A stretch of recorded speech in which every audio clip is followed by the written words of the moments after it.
नमस्कार बालदोस्तांनो, कसे आहात तुम्ही सगळे? गोष्टी सांगताय ना आपल्या मित्रमैत्रिणींना. बघा, गोष्टींचा सिलसिला या आपल्या सदराला 1 वर्ष पूर्ण होऊन गेलं आणि मला असं वाटतं की आता तुम्हाला सगळ्यांना नक्कीच गोष्ट सांगणं आणि गोष्ट ऐकणं या गोष्टीची सवय लागलेली असणार. आपली काही लहान लहान बच्चे मंडळीसुद्धा आहेत ज्यांना आपल्या या गोष्टी थोड्याशा जड वाटतात किंवा थोड्याशा समजून घ्यायला कठीण वाटतात किंवा भाषा थोडीशी अवजड वाटते. तर अशा मुलांसाठी एक खास सरप्राईज असणार आहे गुढीपाडव्याच्या वेळेला, आणि ते सरप्राईज मी आत्ताच तुमच्याकडे उघड करणार नाही आहे, तर त्यावेळीच आपण ते बघणार आहोत. चला तर मग संत ज्ञानेश्वरांच्या गोष्टींमध्ये आज आपण पुढे जाऊयात. आज पाहूयात पुढची गोष्ट. ज्ञानेश्वरांच्या गोष्टी आपण बघत असताना संत ज्ञानेश्वरांचा आत्तापर्यंतचा जवळजवळ सगळा जीवनपट आपण बघत आलेलो आहोत. त्या जीवन प्रवासामध्ये या मुलांनी आपल्या आईवडिलांकडून एक गोष्ट शिकली, आणि ती म्हणजे आपण दुसऱ्याला उपयोगी पडलं पाहिजे. आपल्या आयुष्यामध्ये सुखदुःख ही येत असतात, जात असतात. त्या सगळ्या कठीण प्रसंगांचा आपण खूप धीराने सामना केला पाहिजे. आज आपल्या अवतीभोवती असलेली परिस्थितीसुद्धा काहीशी अशीच घडत आहे, पण या सगळ्या संकटांचा सामना करण्यासाठी या गोष्टी आपल्याला निश्चितच मदत करतील असं कुठेतरी मला वाटतं. इथे आपल्याला दिसतं की मागच्या वेळच्या गोष्टीमध्ये आपण जो रामराया होता त्याची जी कीर्तनकार भजनकार यांच्याविषयी मनामध्ये अडी होती ती कुठेतरी काढून टाकण्यात आलेली होती, आणि अशी दिंडी या गावाहून पुढे पुढे चालली. दिंडी येऊन इथे पंढरपूरमध्ये थांबलेली आहे. आषाढी छान आनंदात उत्साहामध्ये वारकऱ्यांनी साजरी केली. भजन कीर्तन, विठ्ठल नामाचा, पांडुरंगाच्या नामाचा जयघोष करत ही दिंडी अतिशय सुरेखरित्या पार पडली. सगळे वारकरी जे आहेत हे आपापल्या गावी जायला निघाले दिंडी पार पडल्यावरती, आणि त्याचवेळी संत ज्ञानेश्वर नामदेवांना बसून म्हणाले, देवा, मला तुमच्याशी एक गोष्ट बोलायची आहे, मनातली काही गोष्ट सांगायची आहे. तेव्हा नामदेव म्हणाले, प्रत्यक्ष साक्षात परमेश्वराने मनातली इच्छा सांगावी याच्यासारखं दुसरं मोठं भाग्य कोणतं माझ्या नशिबी असणार आहे. तुमच्या जे काही मनात आहे ते निश्चित होऊन मला सांगा, आणि जे माझ्या परीने होईल ते करण्याचा मी नक्की प्रयत्न करणार आहे. आणि तेव्हा संत ज्ञानेश्वर म्हणतात की आम्ही सर्व भावंडांनी एक मानस केलेला आहे किंवा एक गोष्ट ठरवली आहे की आपण भारतभर फिरून ही जी आपली भक्तीची यात्रा आहे ही अशीच पुढे सुरू ठेवूया. अनेकांना याच्यामध्ये सामील करून घेऊया आणि सगळ्यांना भक्तीचा सोपा मार्ग सांगूया. ज्या अनेक अनिष्ट रूढी परंपरा या सगळ्यांनी समाज ग्रासलेला आहे.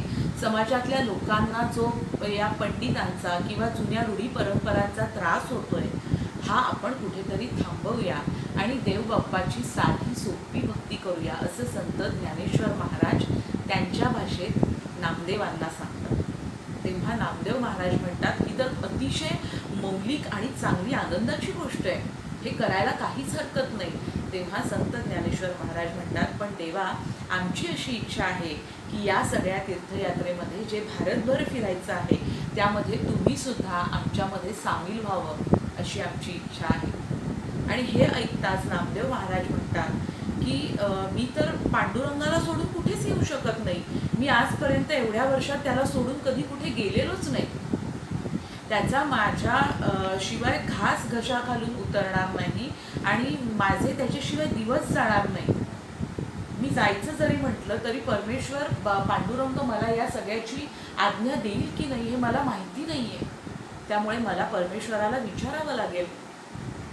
तेव्हा ज्ञानेश्वर महाराज खूप वेगवेगळ्या पद्धतीने नामदेव महाराजांना समजावतात की देवा, आपण विचार करा की आपण जो मार्ग स्वीकारलेला आहे त्या मार्गामध्ये अनेकांनी यावं. भक्तीचा साधा सोपा मार्ग सगळ्यांना कळावा आणि सगळ्यांनी परमेश्वराच्या जवळ जावं असं आपल्याला नाही का वाटत? आणि हे आपण जर का केलं तर त्याहून मोठं आयुष्याचं फलित काय? आपल्याला जे साध्य करायचं आहे त्याहून त्याचा जर आपण विचार केला नाही तर दुसरं कुठलं पुण्यच नाही आयुष्यामध्ये. पण कितीही समजावून सांगितलं तरी सुद्धा नामदेव महाराज काही ऐकायला तयार नसतात बरं का मुलांनो. आणि असं करत असताना नामदेव महाराजांची ही क्लृप्ती ते वापरतात की काहीतरी असं देवाचं कारण सांगावं आणि आपण यांना पुढे ढकलावं. ते म्हणतात पांडुरंगाला मला विचारलं पाहिजे, माझी येण्यासाठी मुळीच ना नाही आहे. तेव्हा ज्ञानेश्वर महाराज म्हणतात, असं म्हणता, चला मग आपण जाऊन पांडुरंगालाच विचारूया ना. आणि ते पांडुरंगाकडे येतात. गोष्टींचा सिलसिला आणि मजेदार किस्से तुमच्यासाठी घेऊन आले आहेत माधवी राणे आणि कैवल्य राणे. मजेदार किस्से आणि छान छान गोष्टी ऐकण्यासाठी माधवी राणे हे यूट्यूब चॅनल नक्की सबस्क्राईब करा. बाजूला असलेलं बेल आयकॉन बटन दाबायला विसरू नका बरं का मुलांनो, जेणेकरून तुम्हाला नवीन नवीन गोष्टींच्या नोटिफिकेशन्स मिळत राहतात. पांडुरंगाच्या मंदिरात आल्यावरती दोघंही पांडुरंगाच्या चरणावरती नतमस्तक होतात, आपलं डोकं ठेवतात आणि नमस्कार करतात. त्यावेळी ज्ञानेश्वर महाराज सांगतात, माऊली, आपण जो भक्तीचा मार्ग आम्हाला दृष्टांतात दाखवलेला आहे, हा भक्तीचा मार्ग भारतभर सर्वत्र फिरून तीर्थयात्रा करून लोकांना त्यामध्ये सामील करून घ्यायचं असं आम्ही ठरवलेलं आहे. सगळ्यांना भक्तीचा साधा सोपा मार्ग सांगायचा आणि तुमच्या दर्शनाची, तुमच्या पायाजवळ येण्याची जी काही अडी कुठेतरी आहे, आडकाठी कोणीतरी धर्माने, पंथाने, पंडितांनी घालून ठेवली आहे, ती आपण काढून टाकायची आहे आणि सगळ्यांना तुमच्याजवळ येण्याचा अधिकार मिळवून द्यायचा आहे. तेव्हा पांडुरंग म्हणतात, अरे वा, किती छान कल्पना आहे, हे असं खरंच व्हायला पाहिजे. पण परमेश्वरा, या कामामध्ये आम्हाला नामदेवांची मदत हवी आहे. नामदेव महाराज जर का या तीर्थयात्रेला आले तर खूप बरं होईल, त्यांची मदतसुद्धा होईल आम्हाला. तुम्ही नामदेवांना आज्ञा द्यावी असं आम्हाला वाटतं.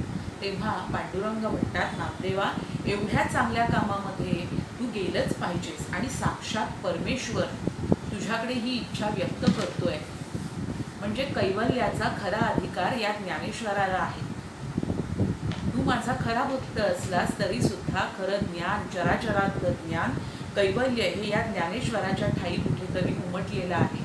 आणि अशी एक विभूती ज्या वेळेला तुला सांगते की आपण एक सत्कर्म करायचं आहे आणि त्याच्यासाठी तुझी निवड केली जाते, हे तुझं सगळ्यात मोठं भाग्य आहे आणि त्यासाठी तू नाही म्हणून चालणार नाही. आणि आता परमेश्वराची जिकडे आपल्याला परवानगी मिळालेली आहे, किंबहुना आज्ञाच झालेली आहे, अशा वेळी नामदेव महाराज सुद्धा काही डावलू शकत नाही ज्ञानेश्वरांचा निर्णय, नाही म्हणू शकत नाहीत त्यांना. आणि मग ते सुद्धा यायला तयार होतात. नामदेव महाराज आपल्यासोबत इतर सुद्धा सगळे जे संत असतात, गोरोबा, संत गोरोबा, संत सावतामाळी, परसा भगवान, नरहरी सोनार, चोखामेळा, अशा सगळ्या संत मंडळींना, सगळ्या विठ्ठलाच्या भक्तांना सोबत येण्यासाठी सांगतात. आणि सगळ्यांची अशी ही तीर्थयात्रा आता सुरू होणार असते. थोडा वेळ असतो, त्याच्यात तयारी करायला लागणार असते, कारण की हा भागवत धर्माचा जो प्रचार करायचा असतो तो संपूर्ण भारतभर जाऊन करायचं ठरलेलं असतं आणि याला भरपूर वेळ लागणार असतो.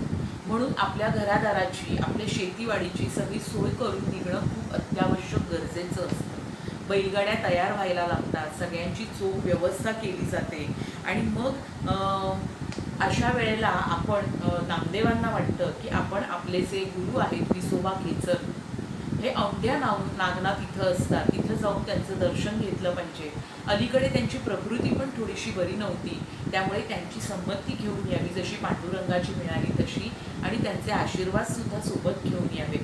म्हणून आपला हा विचार ते निवृत्तीनाथांना सांगतात, ज्ञानेश्वराला सांगतात. आणि ज्ञानेश्वर आणि निवृत्तीनाथ ही भावंडंसुद्धा सोबत येण्याची त्यांच्याकडे इच्छा व्यक्त करतात. आणि तेव्हा सगळेजण मिळून औंढ्या नागनाथ इथं जायला निघतात. या प्रवासामध्ये सोपान आणि मुक्ता अतिशय आनंदी असतात, कारण की त्यांना खूप दिवसांचा प्रवास करायला मिळणार असतो, वेगवेगळी गावं फिरायला मिळणार असतात, वेगवेगळ्या लोकांशी त्यांच्या भेटीगाठी होणार असतात. आणि तुम्हाला मुलांना काय हवं असतं, असं छान छान फिरायलाच हवं असतं की नाही.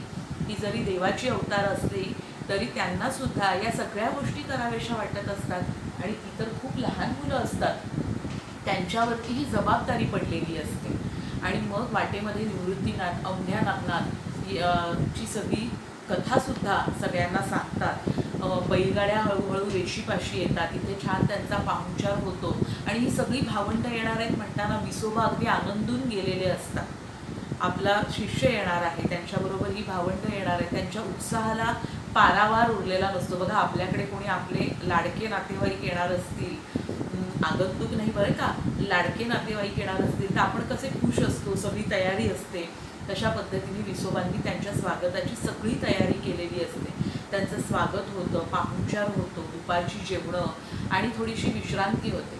संध्याकाळी सगळेजण औंढ्या नागनाथ यांच्या दर्शनासाठी महादेवाच्या मंदिरामध्ये जातात बरं का.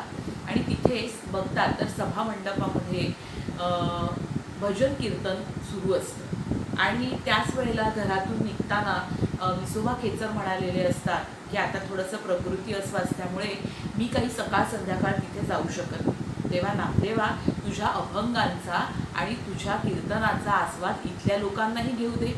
इथे भजन करायला, कीर्तन करायला तुम्ही भावंड विसरू नका.